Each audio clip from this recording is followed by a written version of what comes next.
비염이라고 모두 같은 비염이 아니다. 간질간질 재채기가 나거나 계속 콧물이 흘러 괴롭기도 하고 코가 막혀 답답할 수 있는데요. 비염, 증상은 비슷해도 원인은 다를 수 있습니다. 호흡기 질환이 나타난 거면 유발 요인 가능성이 큽니다. 증상과 원인에 따라 치료해야 만족도가 높아질 수 있는데요. 얼른 먹어. 알레르기 약이야. 공개 클리닉 웰에서는 비염의 원인에 따른 치료법에 대해 이야기 나눠봅니다. 오늘의 첫 번째 키워드는 추울 때 땡땡땡땡이 심하면 혈관 운동성 비염을 의심해야 한다입니다. 네, 토요일 아침에 좋은 습관 공개 클리닉 웰입니다. 얼마 전에 입춘이 지났죠. 이제 봄이 오려나 꽃이 피려나 기다리면서 설레는 분들 많으실 텐데요. 반대로 이 봄이 굉장히 무서운 분들도 있습니다. 바로 비염 환자분들이시죠.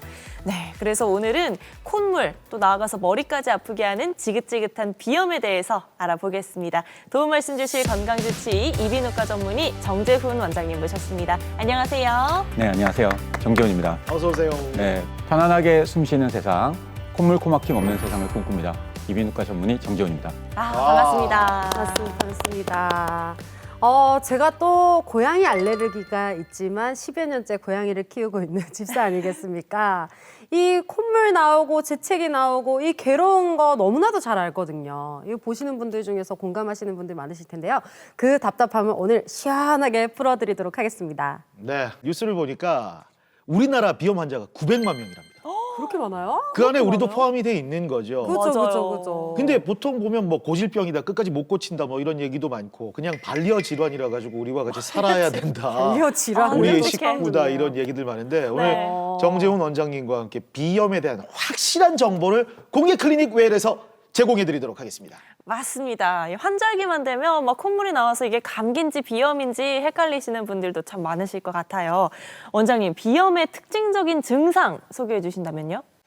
비염과 감기는 사실 반대의 개념은 아니고요. 이제 일종의 종속 개념이라고 보시면 되겠어요.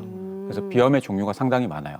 우리가 잘 알고 있는 알레르기 비염이 있고, 그다음에 알레르기 비염이 아닌 것 중에서 혈관 운동 비염, 약물 유발 비염, 그리고 호르몬성 비염 같은 것들도 있고요. 그러니까 좀 전에 말씀 주신 그런 감염성 비염이 우리가 흔히 얘기하는 감기인지 헷갈려하는 그런 비염이에요. 비염의 종류가 너무 다양하고 사실 그 종류에 따라서 치료법이 다르기 때문에 저희가 세세하게 알아보는 것이 상당히 중요한데 오늘은 사실 그중에서 첫 번째인 혈관 운동 비염을 제가 좀 소개시켜드리고 싶어서 오늘의 첫 번째 키워드를 선정해 봤습니다. 추울 때 땡땡땡땡이 심하면 혈관 운동성 비염을 의심해야 한다. 첫 번째 키워드인 땡땡땡땡은 무엇일까요? 네 글자. 네 글자입니다. 혈관 땡땡땡땡? 운동성 네. 비염. 딱 이거 하나밖에 어렵다. 생각이 안 나는데요? 근데 이게 코랑 눈이 연결돼 있잖아요. 네. 그래서 이쪽에 좀 집중해서 생각을 해보니까 왜 막 비염일 때 막 재채기 나오고 하면 눈도 빨개지고 막 그치. 눈도 간지럽고 그렇거든요. 네. 그렇죠. 또 혈관 운동성이라고 하니까 뭔가 좀 그러니까 이 혈관 빨간색 피 막 해가지고 눈이 충혈되는 게 갑자기 생각이 나더라고요. 네. 네 글자니까 눈이 충혈. 좀 더 고급스럽게 안구 충혈 이렇게 한번 가보겠습니다. 안구충혈. 네. 근데 원래 보통 비염이 있으면 간지럽고 맞아요. 콧물 나오고 막 재채기 나오고 이러잖아요. 이게 다 알레르기 증상 아니겠어요? 근데 원래 보통 봄에 꽃가루가 많이 날릴 때 이런 데 증상이 원래 심한데 특히나 추울 때도 이런 증상이 있다? 이건 심각한 거거든요. 그래서 저는 추울 때 알레르기가 심하면 혈관 운동성 비염을 의심해야 된다. 이렇게 가보도록 하겠습니다. 보통 우리가 감기 걸리면은 뭐 기침하기 시작하고 기침이 심해지거나 하면 열나면서 가래까지 끓잖아요. 그렇죠. 이런 것들이 날씨가 추워지면 비염과 결합을 해가지고 같이 코 속에도 뭔가 문제를 일으킨다. 저는 그래서 오늘 굉장히 진지합니다. 제가 앓고 있는 질환이기 때문에. 네. 예, 농담 하나 안 썼고 네. 진짜 진지하게 이건 진짜 대박 기대돼요. 정답일 것 뭐죠, 같아요. 뭐죠? 추울 때 기침 가래가 심하면 혈관 운동성 비염을 의심한다. 기침 가래. 표정만 진지하신 것 같은데. 네. 굉장히 진지합니다. 김상중하다. 원장님, 네. 그죠? 기침 가래. 오늘 제가 준비한 키워드는 그렇게 진지한 건 아니고요. 그렇습니까? 엄청 간단하게 알겠습니다. 알기 쉽게 사실 낸 거거든요. 그래서 이제 오늘 준비한 키워드가 가장 근접한 거는 한다미 씨가 얘기하신 이 알레르기랑 비슷한데 사실 제가 준비한 키워드는 추울 때 맑은 콧물이 심하면 맑은 콧물? 이 혈관 운동성 비염을 의심해야 한다입니다. 말고 맑은 혈관 이거 운동성 비염인 것 같아요. 콧물을 평소에 많이 네, 흘리세요? 콧물 평소에 많이 근데 나서. 갑자기 코가 맹맹해졌어. 갑자기 콧물 나는 것 같아요. 코밑이 좀 하얀 것 같기도 하고. 네, 네. 그래요? 어. 근데 이게 보통 추운 데 있다가 따뜻한 데 들어가거나 뭐 매운 뜨거운 라면, 그치, 국밥 그치. 이런 거 휴지 필수거든요. 맞아요. 네. 근데 누구나 흘리지 않나요? 이게 비염이라고요? 좀 전에 말씀해 주신 그런 증상이 정확하게 혈관 운동성 비염에 부합하는 증상이에요. 네. 그래서 이제 우리가 말이 좀 생소하죠. 혈관 네. 운동성 네. 비염이라고 하는 게. 사실 이 말이 어디서 나왔냐면 1950년대에 이제 이 말이 처음 쓰였어요. 그때는 이제 우리가 뭘 잘 모르니까 이제 코 안에 혈관이 많고 이런 혈관 많은 것 때문에 뭐 콧물이 많이 나고 이런 재채기도 하고 증상들이 유발된다 생각해서 혈관 운동성 비염이다라고 진단을 그때 이름을 매겼거든요. 근데 사실 이제 이게 밝혀지면서 그런 혈관이랑은 관계가 크게 없어요. 사실은 이제 이런 자극이 들어왔을 때 몸에서 이런 자율신경계가 항진이 되고 그 자율신경계가 항진된 게 비디안 신경이라는 신경을 자극하고요. 그 신경이 부교감 신경을 또 항진시켜서 콧물이 나오게 되는 그런 기전을 거치게 됩니다. 그것 때문에 사회생활도 힘들어하시는 분들도 계시고 이런 것들 때문에 단순한 반응의 문제가 아니고 이런 혈관 운동성 비염이라고 진단이 되게 되면 그에 따른 치료를 꼭 하셔야 일상생활이 좀 편해지실 수가 있어요. 근데 이렇게 그냥 콧물 흐른다고 해서 나도 혈관 운동성 비염일까? 이렇게 단정짓기가 너무 헷갈릴 것 같아서 네. 혹시나 또 여러 가지 증상이 또 다른 게 있을까요? 제가 외래에서 환자분들한테 말씀드리는 크게 두 가지가 있거든요. 한 가지는 운동을 막 하시다가 아침에 네. 이제 콧물이 너무 많이 나서 수건 하나를 다 적시는 분들이 있어요. 그 정도로 그 정도로요? 그런 분들. 그리고 이제 밥 먹을 때 이제 콧물이 너무 많이 나가지고 네. 이제 옆에 사람들이 밥 먹는 거를 좀 꺼려하시는 분들이 있어요. 그런 분이 있어요. 네, 이게 좀 부끄러워가지고. 네. 그래서 이 두 가지가 사실 제가 느끼는 가장 우리가 일상생활에서 흔히 말씀하시는 그런 증상들이고요. 사실 그 외에 이제 코막힘도 있고 아침에 증상이 좀 심해지시고 뭐 냄새나 온도에 예민하시고 뭐 그리고 이제 그런 자잘한 증상들이 많이 있으신데 근데 그 증상 중에서 이런 급성 비염이나 이런 증상들은 없거든요. 그래서 뭐 감기 기운이라든가 뭐 두통이라든가 심한 두통이라든가 몸살이라든가 이런 거는 없는 아까 말씀드린 그런 증상들의 위주인 그런 분들을 이제 혈관 운동성 비염이라고 의심해 볼 수 있을 것 같아요. 혈관 운동성 비염 이게 계속해서 좀 낯설긴 한데 이게 정확하게 우리 시청자 여러분들과 저희한테 개념을 좀 심기 위해서 일반적인 비염하고 어떻게 좀 틀린지. 쉽게 말해서 알레르기 비염 같은 경우는 원인 항원이 있어요. 그래서 꽃가루라든가 진먼지라든가 동물 털이라든가 뭐 음식물도 있고요. 이런 것들이 이제 알레르기 비염이라고 했을 때 혈관 운동 비염은 그런 원인 항원은 따로 없고요. 일반적인 환경 자극에 의해서 발생해요. 연기라든가 향수라든가 아니면 이제 차가운 공기, 에어컨 바람, 음식 이런 것들에 의해서 발생하기 때문에 조금 다른 개념이라고 생각하시면 되겠어요. 방금 이 차가운 공기 말씀해 주셨잖아요. 그러면 추운 겨울에는 더 심해지겠네요? 그렇다고 보시면 되겠어요. 네, 대부분의 혈관 운동 비염 환자들이 겨울철에 많이 오세요. 그리고 은근히 여름에 에어컨 때문에도 많이 오세요. 네, 그래서 봄, 가을은 알레르기의 시즌이다라고 우리가 흔히 알고 있잖아요. 네. 그래서 그거에 비해서 여름, 겨울은 혈관 운동 비염의 시기예요. 그래서 환자분들이 저희 이비인후과 의사들은 이제 걸어 들어오실 때 콧물이 흐르는데 시즌만 봐도 대충 알거든요.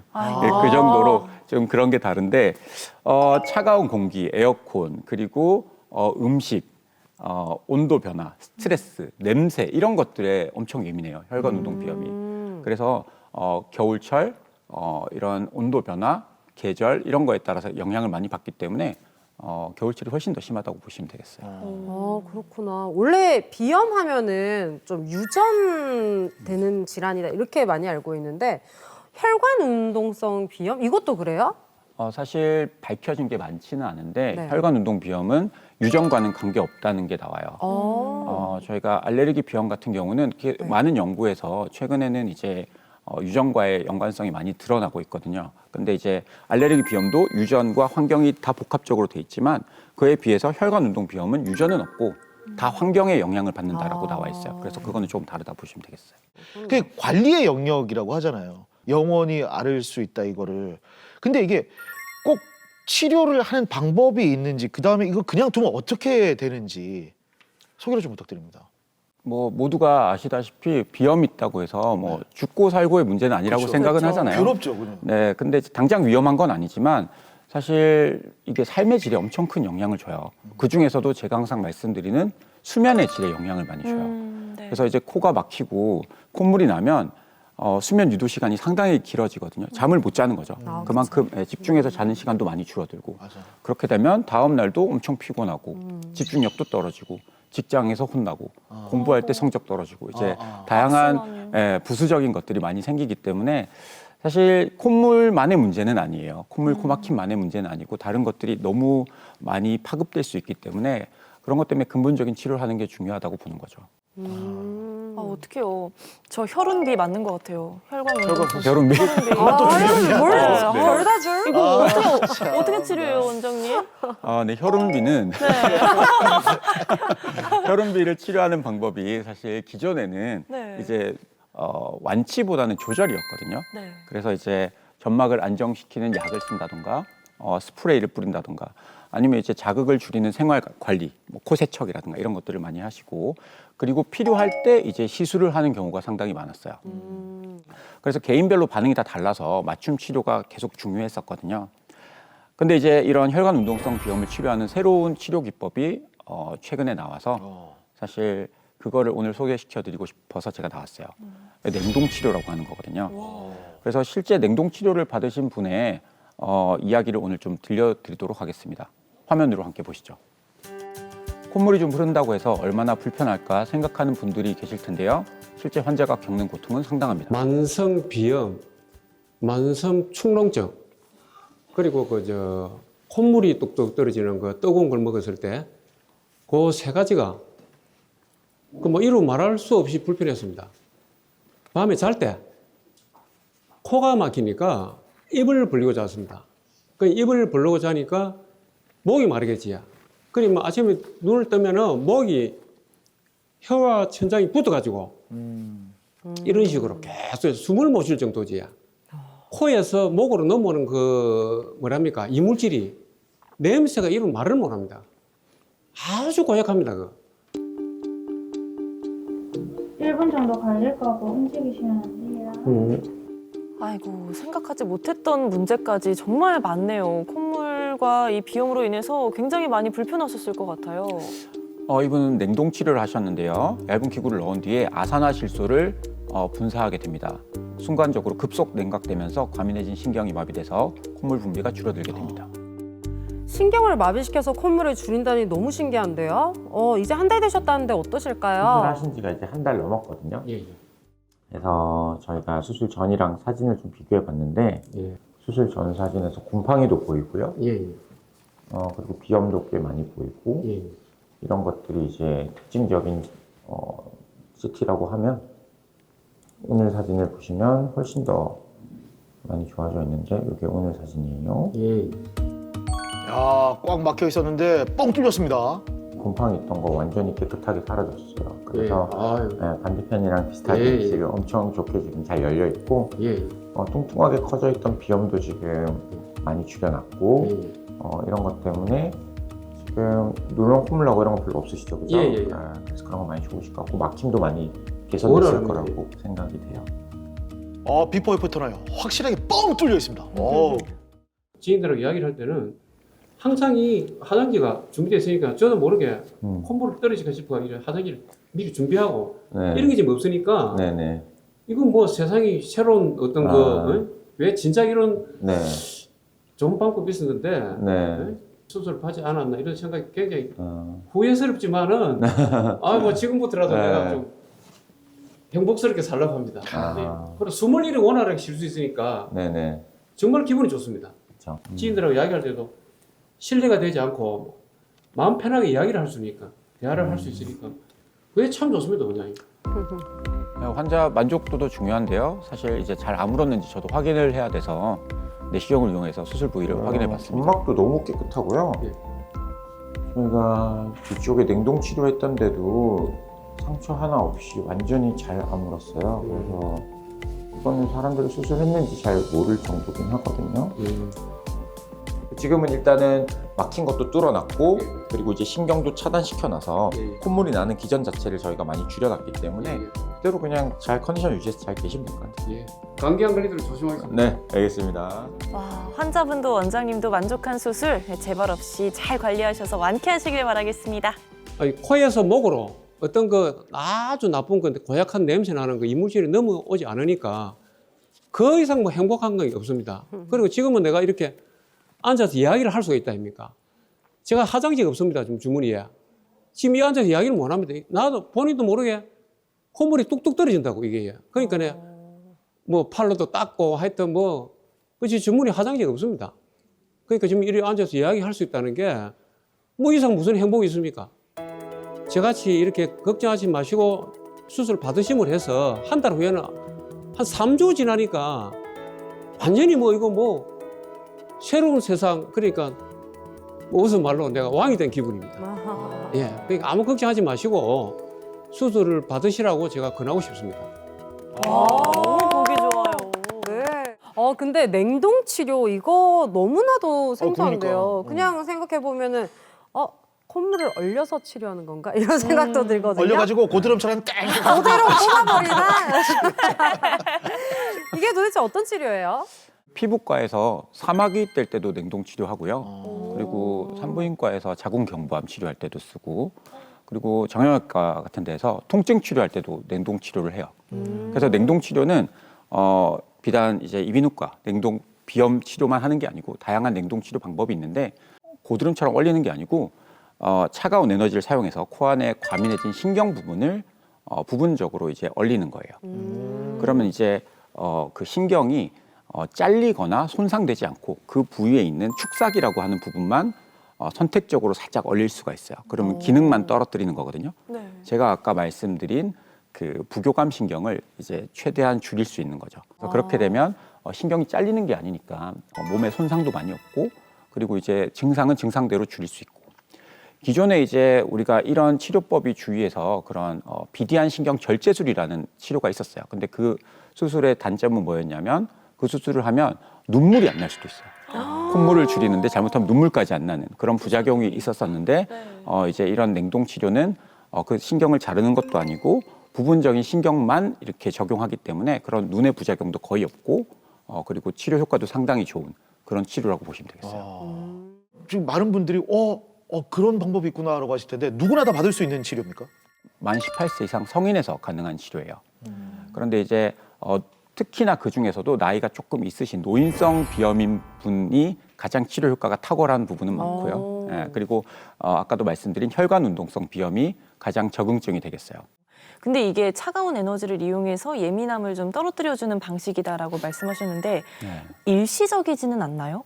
그 일시적이라고 하는 기준이 사실 조금 애매하긴 한데요. 네네. 이제 지금까지 나온 기준에서는 2년 이상 효과가 지속되는 경우가 많고요. 근데 그렇다고 해서 2년이 지나서 뭐 치료 효과가 아예 없어지고 이런 건 아니고 실제는 그거보다 훨씬 더 오래 가는 경우가 많거든요. 이제 지금까지 치료 환자를 쭉 봤을 때 상당히 많은 환자에서 2년 지나서도 효과가 좋다라는 데이터를 외국에서도 많이 들어왔기 때문에 알고 있고, 그리고 이제 다만 개인차나 그리고 또 생활 패턴이나 생활 자극에 따라서 조금씩 그 유지 기간이 달라질 수 있거든요. 그래서 어떤 분들은 훨씬 더 오래 갈 수 있기 때문에 그런 걸 기대하면서 수술을 받으실 수 있을 것 같아요.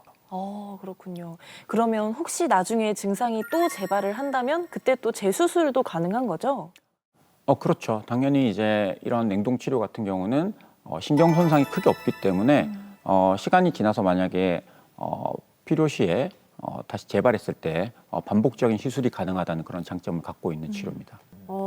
되게 뭔가 장점은 굉장히 많아 보이는데 두 가지가 궁금해져요. 혹시나 이게 부작용은 없을지 그치. 걱정도 맞아요. 되면서 그리고 사실 안 아팠으면 좋겠거든요. 시술 받으면서 어때요? 사실 우리가 아이스크림 같은 거를 먹었을 때 두통이 찡 오잖아요. 네. 그걸 이제 우리가 아이스크림 두통이라고 하거든요. 의학 용어로 아이스크림 헤드에이크라 그래요. 근데 이제 냉동 치료를 할 때 마취를 많이 안 하고 하면 그런 통증이 좀 있을 수 있어요, 사실. 그래서 그런 아이스크림 헤드에이크를 줄이려면 수술할 때 그 부위에 국소 마취를 잘 하면 전혀 문제 없이 잘 시술을 끝낼 수가 있고요. 그리고 이제 수술 시간도 되게 짧아요. 한 10분, 15분이면 끝나거든요. 되게 짧네요. 네, 그래서 마취 부분만 잘 신경 써서 하면 수술하는 도중에 아픈 거는 별로 없고요. 그리고 부작용이라고 하면 아까 제가 말씀드렸듯이 그런 눈물이 안 나고 이런 게 기존의 부작용이었는데 이런 냉동 치료는 그런 부작용을 많이 줄여주는 치료고 그리고 현재까지 다른 심각한 부작용 보고된 게 없기 때문에 비교적 안전한 치료라고 보시면 되겠습니다.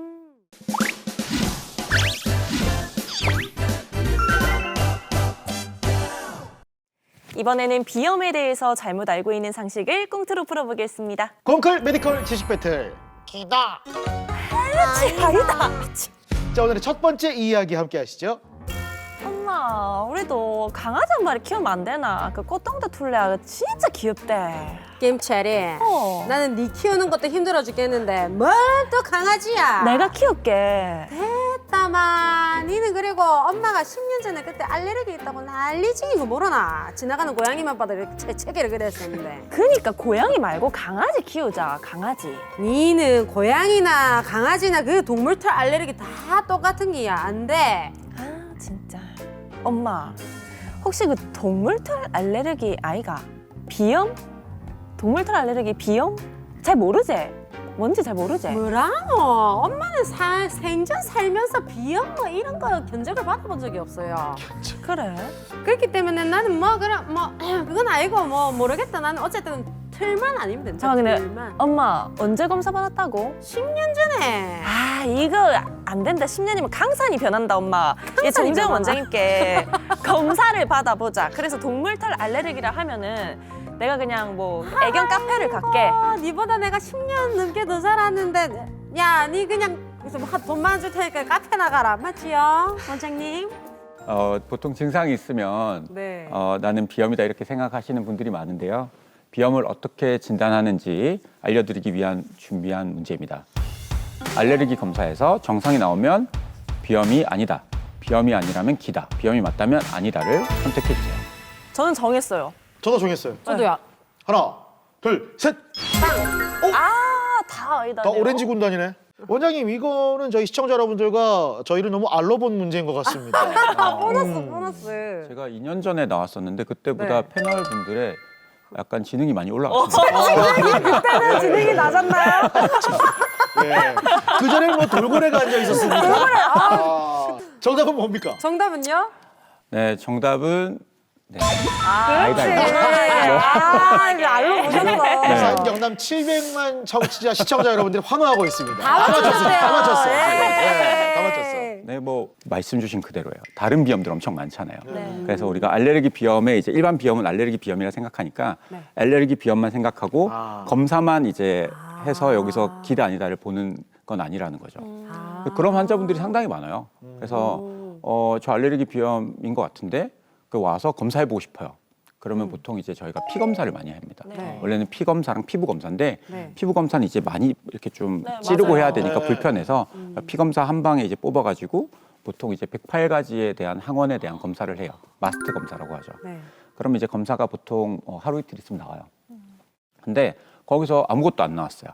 그러면 나 비염 없네? 아니네. 이렇게 하면 아니라는 거죠. 왜냐하면 거기서는 이제 안 나오더라도 다른 배제 진단들이 많아요. 아까 얘기했던 알레르기가 아닌 비염들이 많거든요. 네. 그래서 우리가 아까 계속 말씀해 주시는 혈흔비, 네, 혈관 운동성 비염 이거인 경우도 있고요. 네. 그리고 이제 약물 때문에 생기는 약물성 비염도 있고요. 그리고 이제 호르몬 변화로 인해서 뭐 임신이라든가 갑상선 질환이라든가 이런 것 때문에 생기는 호르몬 비염도 있어요. 그리고 아까 또 처음에 말씀드렸던 감기 관련된 감염성 비염 아까 얘기해 주셨죠. 그래서 이런 것들도 있기 때문에 알레르기 검사에서 정상이 안 나왔다 해서 내가 비염이 아니라고 생각을 하시면 안 돼요. 종류가 굉장히 많네요. 저도 알레르기 검사 했을 때 네. 저는 특정 수치가 좀 높을 줄 알았거든요. 뭐 진먼지 진드기나 뭐 이런 네, 쪽에 네, 네. 그렇게 예상을 하고 했는데 수치가 다 낮은 거예요. 근데 비염 증상이 꽤 있으니까 막 가렵고 이러니까 이 문제는 그냥 뭐 다 전문가네요. 너무 거들먹거리지 마세요. 다 맞췄는데. 예. 여러분 다들 의소되세요. 콩클 메디컬 지식 배틀 기다 함께하고 계십니다. 오늘의 두 번째 문제, 이 문제도 중요할 것 같네요. 그래요? 함께 하시죠. 막 코가 아프고,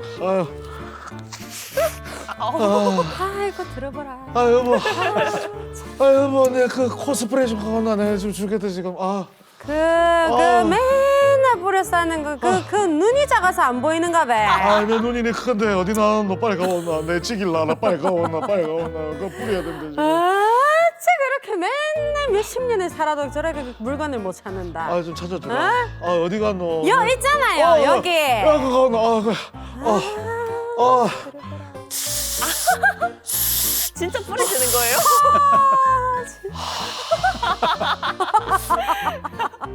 너무 싫어요. 시원해. 아이고 시원해. 아이고 이제 살겠다. 아이고 당신의 살란가 모르겠지만 나는 답답해 죽겠어요. 당신도 비염이가 가면 뿌리라. 어디 그렇구나. 아이.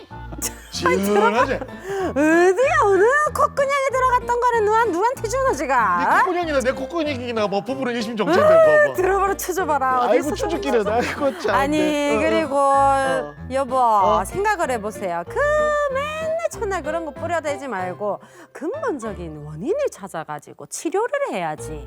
그 맨날 뿌린다고 좋은 줄 알아요.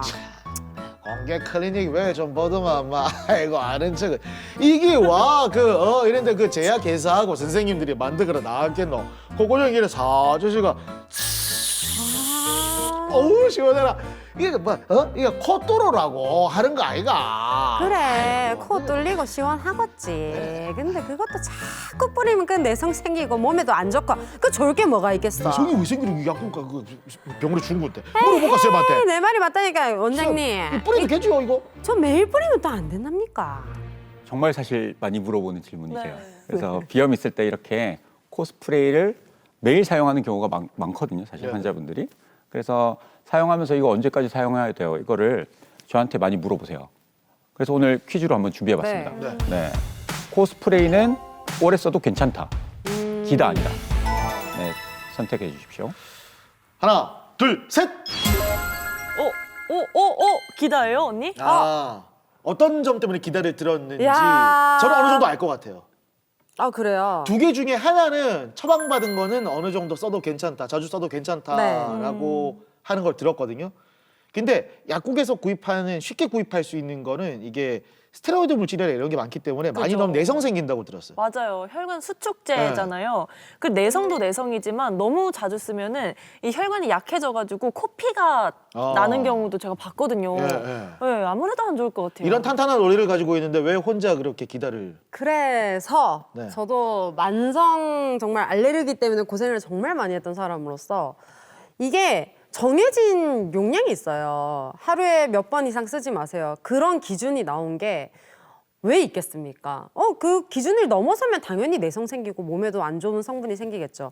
근데 그게 아니라면 정해진 수치대로만 쓴다면, 정량대로만 쓴다면은 문제 없을 것 같습니다. 오래 써도요? 네. 안 좋을 것 같은데. 저는 괜찮을걸요? 한다민 씨가 지난주까지 참 똑똑했는데 왜요? 약간 이해력이 떨어지시는 것 어허, 같아요. 이러다가 내가 맞으면 어떡하려고 그러죠? 그럼 뭐 내가 잘못했다 하면 되지. 그럼 잘못했다 크게 말하세요. 그러면 광고 듣고 돌아오면 되지. 네. 정답은 네, 잘못했다. 진짜요? 크게 말하세요. 미안합니다. 미안합니다. 잘못했습니다. 아유 고소해라. 아유 고소해라. 아니 근데 저번에 저 나오셔가지고 비슷한 얘기 했던 것 같은데요? 오. 네, 맞아요. 네. 네. 그런데도 대답을 그렇게 하세요? 왜요? 굉장히 안 똑똑하시네요. 예, 그건 맞아요. 아니, 근데 사실 제가 그 세 분의 이렇게 말을 듣고 있는데 네. 제가 할 말이 별로 없는 진짜요? 느낌이에요. 네, 너무 다들 똑똑한 대답을 해주셔가지고 사실 제가 생각한 답도 정확하게 일치하거든요. 이거는 두 가지로 구분을 해야 돼요. 전문 의약품과 일반 네. 의약품. 그, 우리가 맞아요. 약국에서 그냥 살 수 있는 일반 네. 의약품은 이제 스테로이드 성분보다는 혈관 수축제 성분이 많아요. 그 옥시메타졸린이라고 하는 함량이 꽤 높은데 네. 이거는 이제 우리가 5일 이상 자세히 보면 나와요. 그 약전에 나와 있어요. 뒷면에 잘 못 보시는데 네. 깨알같이 적혀 있어요. 5일 이상 사용하지 마세요. 의사의 지시 없이. 그래서 이거를 처음에 쓰면 엄청 효과가 좋기 때문에 기분이 좋은데 네. 네. 5일 이상 쓰고 그게 2주일이 되고 한 달이 되고 꽤 쓰게 되면 나중에 돌이킬 수 없는 약물성 비염에 걸리게 돼 있어요. 그렇게 되면 이제 또 되돌리기가 상당히 어렵거든요. 그래서 이 일반 의약품인 스프레이는 사용하면 사실은 안 돼요. 근데 오늘 제가 퀴즈를 낸 요거는 우리가 흔히 생각하는 코스프레이가 그게 아니에요. 네. 이비인후과 의사가 생각하는 코스프레이는 처방받는 스프레이죠. 그러니까 이비인후과 의사를 만나서 증상을 이제 얘기하시고 이비인후과 내시경으로 진단을 받고 이제 스프레이가 필요하다고 판단이 되면 처방을 받는 거죠. 그쵸, 이걸 그쵸. 이제 우리가 흔히 전문의약품이라고 하죠. 처방전을 갖고 약국에 가셔서 이제 구입을 하는. 예, 그래서 이 전문의약품인 이제 스프레이는 주로 성분이 스테로이드로 돼 있어요. 근데 스테로이드 하면 우리가 좀 몸에 안 좋아 보이잖아요. 그쵸, 오히려 그쵸. 그게 안 맞죠? 좋아 보이는데. 근데 이제 그거는 이제 먹는 스프레이 그리고 먹는 이제 스테로이드 그리고 스테로이드가 이제 몸에 과하게 들어가게 되면 대사를 망가뜨리기 때문에 문제가 생기는데 국소 스프레이로 이렇게 뿌리는 거는요 이제 코 점막에만 흡수되기 때문에 생체 이용률이 되게 떨어져요. 그래서 코에만 영향을 많이 주기 때문에 이런 스테로이드 스프레이는 아까 또 정확하게 얘기하셨는데 용량이 따로 있어요. 100 mcg라고 있는데 그 정도만 쓰면 돼요. 하루에 칙칙칙칙 뿌려가지고 하루에 2번까지 써도 되거든요. 네. 그래서 그 용량만 쓰면 이거는 이제 FDA 승인이 났는데 1년 이상 써도 2세 이상에서 괜찮다고 나와 있어요. 네, 그래서 제가 오늘 퀴즈로 낸 거는 그 우리가 전문의약품인 코스프레이를 말씀드린 건데 그거는 오래 써도 전혀 문제가 없다는 거죠. 마지막 이야기 함께 하시죠. 재림아, 아빠 왔는데 왜 나오면은 재림아 우리 재림이 버릇되게 그리 없는 따름이가 아닌데 재림아 아빠 왔다. 아빠 왔나? 나가라. 아빠는 말하기 싫다. 아유, 왜 저래? 아니 섭섭하게 그런 말이 어디서 아버지한테 무슨 일 있나? 와 남자 아니. 친구한테 차 있나? 아니 그럴 리가 있나? 아 그래. 그럴 수도 있지. 그럴 수도 있지. 아니 내가 이래 책상 앞에 앉으면 왜 이리 잠이 오고 코가 막히고 공부를 못 하나 했더니 이따 비읍 아빠 엄마는 공부 잘한다 아이가 두 문제나 맞췄다. 이 비염이 있으니까 내가 만성 피로에 집중력도 떨어지고 공부만 하려면 잠이 오고 나 진짜 아니 잠깐만 그러니까 네, 시험인데. 네가 시험을 못 친 게 다 내 탓이다 아버지 탓이다 이 말 아이가? 맞잖아. 진짜 들켰다. 아니 그럼 내 비염 때문에 네가 그걸 못했다고? 그치. 그걸 물려받아서? 어. 야 이 사람아 이 뜻이 막 피어났더만 진짜 내 탓을 하고 말이야. 이게 말이야 그 비염의 원인은 말이야 1억 2,346가지가 있어요. 1억 2,356가지가 있어요. 그 사이에 하나가 들어가는 게 그 유전인데 그걸 내 때문이다 해가지고 네가 공부하는 거 가지고 네가 누구 엄마 닮아가 머리가 안 좋은데 너한테 그래 탓을 하고. 잠깐 1억 2,356가지 중에 하나라도 그게 제일 크다. 똑같다. 아빠 때문이다. 알지도 못하면서. 1억 2,536가지를 왜 했네. 와 대단하네. 아 유전이 아니라니까 진짜. 아빠 때문에 공부도 못 하고 내 시험 저기 못 봐, 보고. 저기 봐. 진짜. 원장님 여쭤보자. 원장님 네. 맞는 거 아닙니까? 어떻습니까? 두 분 조금 친하게 지내시기 바랍니다. 하세요. 퀴즈 한번 가보도록 하겠습니다. 네. 네, 바로 한번 들어가 볼게요. 네. 네. 네, 비염은 유전이 가장 큰 원인이다. 기다 아니다. 선택해 주세요. 하나 둘 셋. 오. 저는 어렸을 때 그렇게 비염 같진 않았거든요. 근데 딱 고양이 키우면서 알레르기 비염이라는 게 생겼어요. 그래서 생각해보면은 저희 부모님들 중에서 비염으로 그렇게 좀 고생하시는 분도 없으시고 좀 환경적인 요소로 생기는 경우가 많지 않나 제 경험담으로 말씀드려봤습니다. 군대에 있을 때 생겼어요. 아. 네, 어릴 때는 안 그랬거든요. 근데 그래서 아이다. 모르겠다. 저는 기다로 바꿔볼게요. 승부수 네, 띄운다. 승부수를 김채림. 던져봅니다. 이기고 네. 싶어가지고. 이기고 싶어서. 어차피 그러면 2대2 동점이에요. 아니 왜 기다려 바꿨습니까? 일단은 이 비염 중에는 굉장히 많은 비염들이 있잖아요. 종류들이 많은데 그 중에서 알레르기 비염이 좀 대중적으로 많이들 알고 있는 비염이잖아요. 근데 방금 아까 이제 수업 시간에 말씀해 주셨을 때 알레르기 비염에는 유전적인 요인이 있다고 또 말씀해 주셨어요. 그래서 비염의 그렇죠. 종류에 여러 가지가 있지만 그 중에서 알레르기 비염의 비율이 높을 거고 또 그 중에서는 유전적인 비율이 높지 않을까 싶어서 가장 큰 원인인 거는 맞다. 하지만 이외의 원인들도 있을 수 있다. 예. 원장님 궁금합니다. 우리가 시험 칠 때 제일 중요한 거는 이제 출제자의 의도를 파악하는 네. 건데 네. 정확하게 파악. 와 진짜 나랑 안 맞다. 상성이 아예 안 맞아. 와 나 빵점 나왔다 오늘. 와 체력이. 근데 왜 기다예요? 양 부모가 알레르기 비염에 이제 이완돼 있을 때, 알레르기 비염을 갖고 있을 때 그 자녀가 알레르기 비염일 확률은 한 70% 가까이 돼요. 와, 높네요. 물론 조금씩 다를 수 있지만 최근의 보고에서는 30에서 70%, 높게는 70%까지 보는데 그렇기 때문에 유전의 비율을 상당히 높게 보고 있는 게 최근 추세고요. 네. 물론 이제 환경 요인도 맞아요.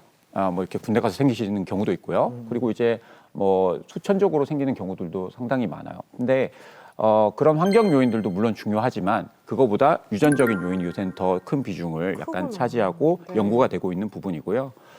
여기서 조금 덧붙여서 환경적인 요인에 대해서 살짝 말씀을 드리면 조금 잘못 알고 계신 경우가 많은데 오히려 어릴 때 어린이집에 빨리 가고 좀 약간 너무 깨끗하지 않은 환경에 빨리 노출될수록 알레르기 비염에 걸릴 확률이 떨어져요. 강하게 그래서 키워야 돼요. 강하게 키워야 돼요. 그리고 이제 항생제 치료를 너무 많이 받은 아기들이 오히려 알레르기 비염에 많이 걸려요. 그래요. 그렇죠. 그래서 이렇게 좀 약간 애매하게 얘기하면 좀 더럽게 키워도 먹고 고기도 주워 먹고 흙은 먹으면 안 되지만 그래도 이제 다양한 항원에 많이 노출될수록 네. 알레르기 비염에는 조금 덜 이완되는 그런 결과가 있기 때문에 환경 요인이 많죠. 근데 이제 그것보다 최근에 나온 연구에서는 유전적인 요인이 더 크게 밝혀지고 있기 때문에 오늘 제가 드린 출제자의 의도는 답은 기다로 하겠습니다. 와, 승부사 김채림. 중간에 바로 바꿔버리네. 와, 너무 기분 좋네요. 자 김채림 씨와 한다미 씨, 한다미 씨와 김채림 씨. 두 문제씩 맞췄습니다. 자, 선택을 오늘은 정재훈 원장께서 해주시겠습니다. 오늘 컬러중의 주인공은 두 분 중에 오늘 수제자 누구를 꼽으시겠습니까? 네, 저는 사실 마지막 게 조금 인상이 깊어가지고요. 네, 김채림입니다. 우승자로 선택하겠습니다.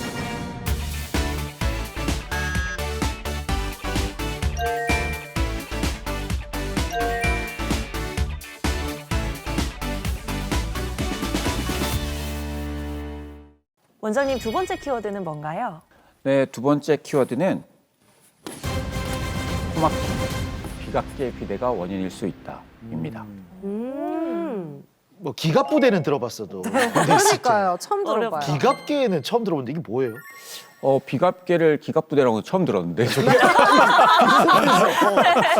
네, 비갑계는 이제 조금 생소하실 수 있어요. 그래서 우리 몸에는 코 안에 조그만 구조 안에 엄청나게 많은 구조물들이 있거든요. 네. 그래서 그 안에서 이제 이런 비갑계라는 게 있는데 모형을 제가 좀 들고 나왔습니다. 공기가 코에서 이렇게 쭉 들어왔을 때 여기에 보이는 이런 부분들이 이제 보여요.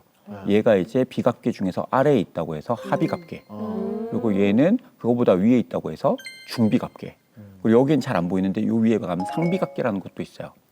그런데 이런 비갑계가 공기를 데우고 습도 조절과 먼지를 걸러주는 아주 중요한 역할을 사실 몸에서 해주거든요. 이 비각계가 비염이나 자극으로 인해서 엄청 부푸는 경우가 있어요. 공기가 이렇게 지나갈 때 여기서 계속 걸리고 공간 자체가 좁아져가지고 코막힘이 잘 생겨요. 그래서 이제 이런 비각계가 커져 있는 경우에는 비각계의 부피를 줄여주는 게 치료에 도움이 되는 경우가 많습니다. 이 코막힘이 지속되는 원인으로는 또 어떤 게 있을까요, 원장님? 비중격 망곡증이라는 게 있어요. 그래서 코 가운데 있는 벽이 한쪽으로 휘어져 있고 그에 따라서 그쪽이 막히는 증상을 나타내는 게 비중격 망곡증인데 이런 비중격 망곡증이 코 막힘의 또 하나의 원인이 되기도 하고요. 그리고 우리가 잘 알고 있는 축농증이라는 게 있어요. 그래서 코 옆에는 이런 부비동이라고 하는 공간들이 있는데 그 공간에 농이라든가 아니면 염증성 물질 내지는 물혹 같은 게 차 있으면 부비동으로 우리가 숨을 쉬어줘야 되는데 거기가 막혀 있어서 숨을 제대로 못 쉬는 경우가 있어요. 그래서 그런 축농증 때문에 코가 막히는 경우도 있고요. 그리고 이제 아까도 잠깐 말씀드렸는데 비염 때문에 막힐 수 있지만 조금 말씀드리고 싶은 게 약물성 비염이에요. 우리가 상품명 오트리땡 그게 있거든요. 그거를 엄청 오래 뿌리신 분들은 그게 만성화되면서 점막이 기능을 안 해요. 그러면서 생기는 약물성 비염이 있는데 그것 때문에 코가 막히기도 해서 다양한 원인들을 살펴봐야 됩니다.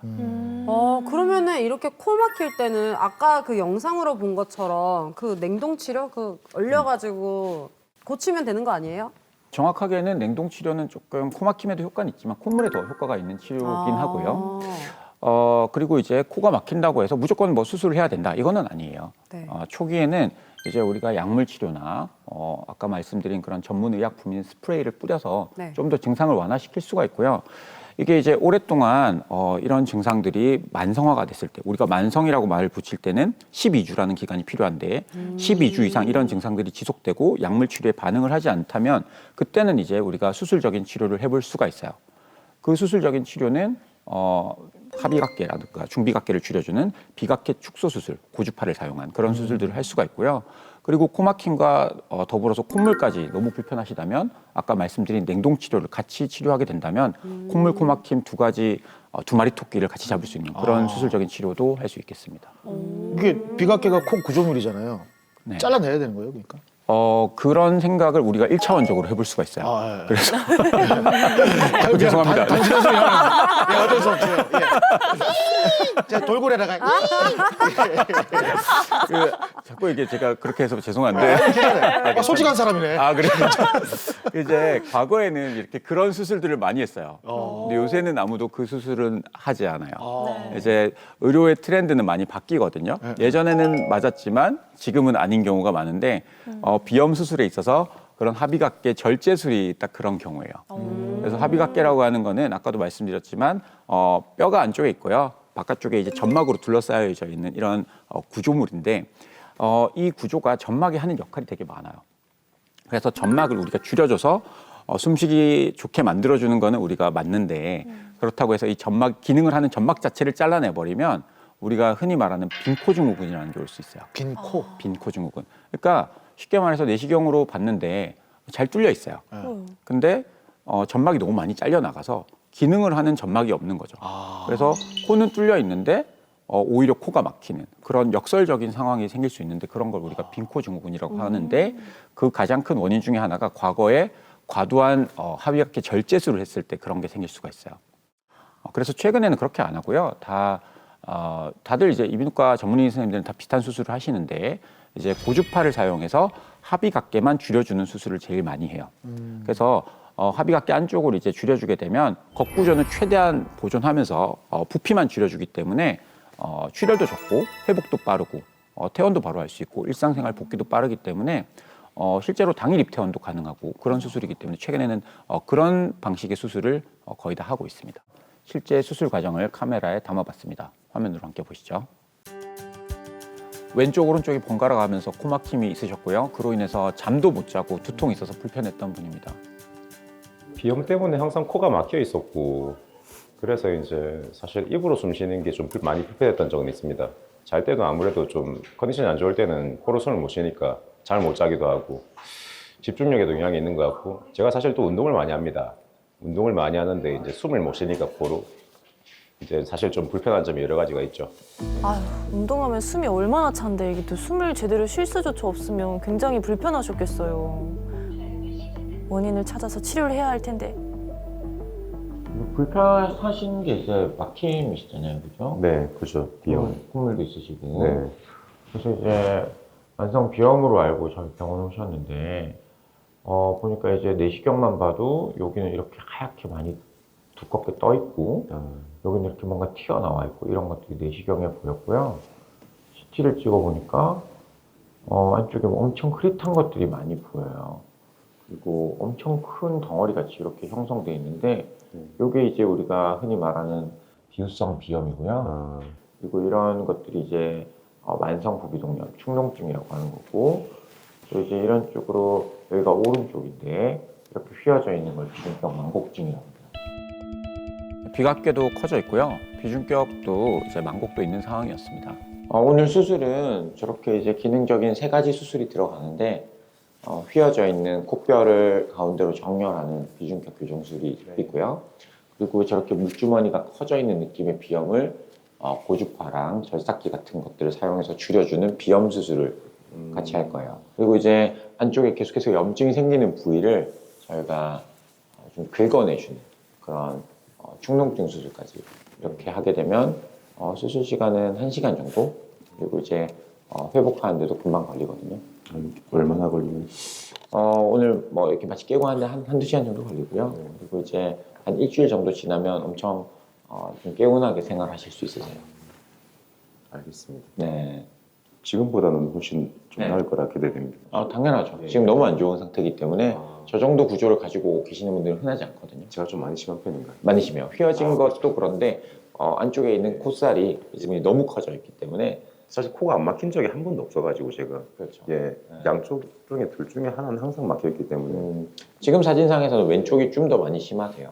근데 이제 저런 부분들을 많이 줄여 놓으면 네. 공간이 많이 넓어지기 때문에 그쪽으로 숨쉬기가 훨씬 나으실 거고 그렇게 되면 잠잘 때도 훨씬 더 편한 느낌이 드실 거예요. 진짜 그랬으면 좋겠습니다. 콧물도 좀 덜 나오면 좋겠고. 네. 이제 의사분도 안심하라고 하시고 그래서 마음이 놓이고 이제 뭐 수술을 하고 나서는 이제 뭐 평소 하던 운동도 더 숨을 잘 쉴 수 있는 만큼 더 잘 했으면 좋겠고 그리고 이제 사실 코로 숨 쉰다는 기분을 제대로 안 느껴보고 싶습니다. 태어날 때부터 비염이 있어서 사실 코로 제대로 숨을 쉬어본 적이 있기 때문에 그 부분이 좀 기대가 됩니다. 환자분의 바람대로 수술이 잘 되시길 바라겠습니다. 내시경을 코에 넣어서 수술을 하는 건가 봐요. 네, 절개 없이 이제 내시경으로 영상을 보면서 수술하기 때문에 수술 시간도 짧고 회복도 좀 빠른 편입니다. 점막이 너무 두꺼워가지고 이쪽에 이제 점막을 박리를 한 다음에 고주파를 하기 전에 절삭기라는 걸 사용해서 이쪽을 조금 갈아내주면 훨씬 더 부피를 많이 줄일 수 있어서 네, 비대해져 있는 비각계를 줄이는 게 가장 중요하고요. 절삭기가 고주파를 이용해서 지금 비각계를 줄여주고 있는데 숨길이 넓어져서 숨쉬기가 편해지고 축농증이 있던 부위뿐 아니라 휘어진 이제 코뼈까지 교정하면 수술이 마무리되게 되겠습니다. 이렇게 절삭기로 많이 부피를 많이 줄여놨고 나머지는 고주파로 조금 사용해서 나머지 부분도 줄여보도록 하겠습니다. 고주파 이제 들어가는 거고요. 여기 점막 밑에다가 이런 식으로만 넣어주면 점막을 이제 저온으로 줄여주기 때문에 훨씬 더 안전한 고주파 수술을 많이 하고 있습니다. 고주파를 흘려서 점막에 이런 수축을 유도하는 그런 수술이에요. 코로 숨을 쉬어본 적이 없다고 하신 말씀이 기억나는데 이제는 쾌청한 코로 마음껏 많은 숨쉬기만. 환자분들을 이제 접하다 보면 환자분들의 그런 증상들도 다 다르고요. 개인이 처해 있는 이런 환경들도 다 다르십니다. 그래서 환자분들이 코 막힘만을 주소로 오시는 분도 있고 아니면 콧물이라든가 가려움증 뭐 다양한 증상들이 환자분들이 많거든요. 그래서 그런 환자분들을 이제 한 명 한 명 이런 사진을 찍어 보던가 CT를 봤을 때 진단이 조금씩 다 다릅니다. 그래서 이제 그 진단에 따라서 환자분들의 이런 치료 방법들도 다 달라지는 게 이제 사실인데요. 최근에 나온 이런 새로운 치료 기술들은 그런 다양한 증상들에 대해서 또 다양한 치료 방법들을 충분히 제시할 수 있습니다. 다양한 치료법들 중에서도 환자분들한테 맞춤 치료를, 정확한 치료를 제공한다면 환자분들의 더 큰 만족감을 치료 후에 느끼실 수 있을 것 같고요. 그런 치료를 했을 때 저 또한 좀 많은 보람을 느낄 수 있는 것 같습니다. 원장님, 이렇게 고주파로 비갑계를 줄여주면 바로 괜찮아지고 일상생활도 바로바로 가능한 건가요? 환자분에 따라서 치료 후에 바로 이렇게 뻥 뚫려 하시는 분들도 계세요. 근데 좀 많은 경우에 그런 것보다는 회복 과정이 좀 필요한 경우가 많습니다. 그래서 처음에는 수술하고 나서 일시적인 붓기가 있어서 코가 조금 더 막혀가지고 한 1, 2주는 좀 불편해하시는 경우가 많고요. 이제 우리가 고주파 같은 경우는 한 3주 정도 지나면 이제 그 안에 있는 합의각계 점막이 점점점 줄어들면서 제일 작아지는 시점이 한 3주 이후부터거든요. 그래서 우리가 그 교과서에도 3주에서 3개월이라고 나와요. 그래서 그 정도 사이가 되면 치료 효과가 제일 좋아지는 시기가 되고 그때부터 이제 좀 유지가 되게 되겠고요. 일상생활 같은 경우는 사실 그 당일날 태어나셔서 일상생활 다 가능하세요. 그리고 사회활동도 다 가능한데 격한 운동이라든가 뭐 사우나라든가 뭐 이런 조금 자극적인 행위는 한 1, 2주 뒤부터 하시는 게 조금 코피가 안 날 수 있어서 안전하다고 보시면 되겠어요. 비염이라는 증상 자체를 심하지 않게 하기 위해서 생활 습관 관리를 잘 해야 될 것 같은데 어떤 부분을 중점적으로 좀 봐야 될까요? 가장 도움이 되는 거는 실내 습도를 유지하고요. 그 다음에 온도도 이제 너무 차갑거나 너무 뜨거운 쪽을 피하는 우리 체온과 비슷한 정도의 느낌의 그런 음식도 먹고 그리고 그런 실내 온도를 유지하는 것들. 그래서 한 25도 정도의 실내 온도를 유지하면서 습도도 이제 너무 낮거나 높지 않게 유지하는 게 중요하고요. 그리고 계속 말씀드리지만 코 스프레이를 이제 약국에서 산 걸 너무 남용하지 않는 게 중요하고요. 의사의 처방을 이제 받아서 쓰는 게 가장 좋겠고요. 그리고 이제 당연한 얘기지만 충분한 수면을 하시고 스트레스 관리 잘 하시고 이런 것들도 결국 코 건강에 영향을 주거든요. 그래서 이런 환경 관리만 잘 하셔도 사실 이제 코 막힘이 많이 좋아지는 경우가 많기 때문에 너무 우리가 그런 환경 관리에서 이제 이득을 못 보고 약물 치료에도 반응이 없으면 당연히 수술적인 치료까지 가겠지만 그 전에 평소에 이런 환경 관리를 잘 하신다면 치료 효과를 우리가 기본 생활로 이제 어느 정도 유지할 수 있기 때문에 평소에 이제 이런 생활 습관 개선이 중요할 것 같습니다. 이게 수술을 하고 난 다음에 또 코가 막히는 경우도 있나요? 수술 한 번 한다고 해서 그냥 끝나거나 100% 무조건 완치되고 이런 건 아니에요. 다시 이제 막힐 수는 있거든요. 근데 비갑계는 이제 이런 환경 자극에 따라서 다시 커질 수 있는 조직이기 때문에 충분히 그럴 수 있는데 우리 고주파 비염 수술 같은 경우는 해보신 분들은 이제 시청자분들도 아실 거예요. 네. 정말 간단하게 끝나거든요. 그래서 재발을 하더라도 한 2, 3년 뒤에 만약에 그런 불편감이 있으면 다시 그때 그 부분만 살짝 해도 다시 효과가 지속되기 때문에 그 정도로 관리를 하시는 게 좋을 것 같습니다. 네, 공개클리닉 웰 오늘은 이렇게 비염의 원인에 따른 치료법에 대해서 알아봤습니다. 도움 말씀 주신 건강주치의 이비인후과 전문의 정재훈 원장님과 함께했습니다. 원장님 고맙습니다. 고맙습니다. 감사합니다.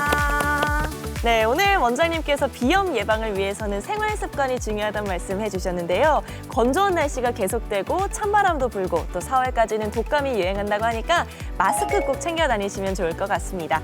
공개클리닉 웰 다음 이 시간에는 현대인을 괴롭히는 만성 피로에 대해서 이야기 나눠보겠습니다. 다음 시간에도 함께해 주시길 바라면서 저희는 여기서 인사드릴게요. 함께해 주신 여러분 고맙습니다. 고맙습니다. 감사합니다.